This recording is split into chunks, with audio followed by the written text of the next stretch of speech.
If you have eyes, ears, or a brain, you've probably heard of ChatGPT, OpenAI's chatbot. If you haven't, well, now you have.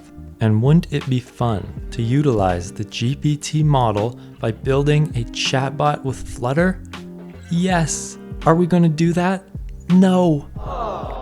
However, we will be looking at something far less threatening to my job as a developer, and that is DALL-E 2.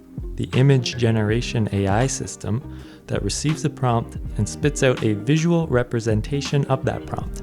This is also the offspring of OpenAI. I'm going to show you a simple example of how you can take advantage of DALL-E within a Flutter app. So let's go.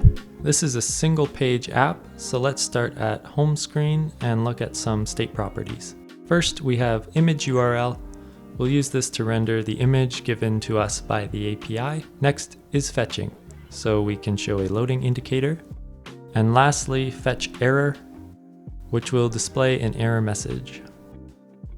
In the middle of the screen, we'll render the image, and at the bottom is a text field and a submit button.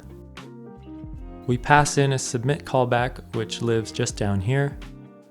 Let's quickly look inside image display to give you an idea of what's happening in the UI. Show loader if we are currently fetching, show nothing if image URL is null, else we have a local stateless widget that contains an image.network widget.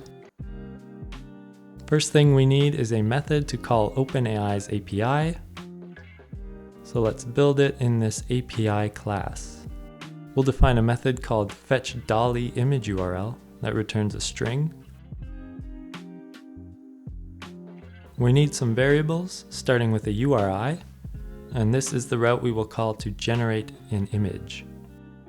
We also need request headers.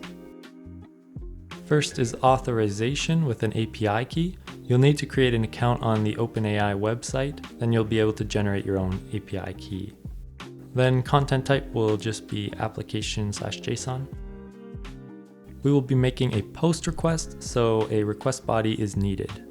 This is what the route is expecting. So we will mimic that in the code here with custom parameters.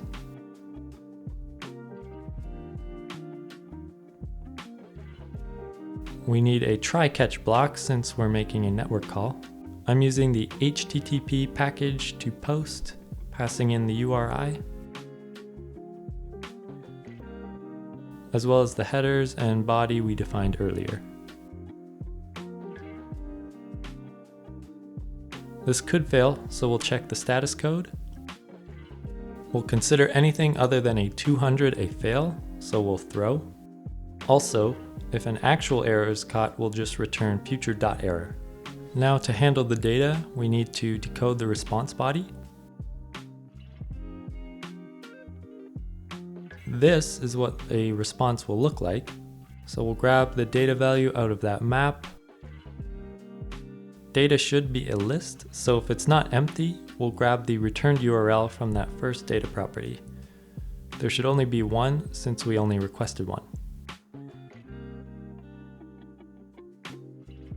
Finally, we return it if it is indeed a string. To recap, we define the URI, headers, and request body. We call a post request with those params. We handle the response data and make sure to handle any errors as well. Cool, we're done with that. Going back to the home screen, we can now use this new method. We'll need a new instance of that API class. Again, here is the callback. So let's build it. Since it could error, we need a try catch again. We'll set fetch error if an error is caught. And now we'll call the fetch method from our API class. And set the state. Make sure we set loading state and reset any errors every time it is called. And no matter the outcome, we want isFetching to be false when done. Now we can actually use the thing. Let's reload and enter a prompt.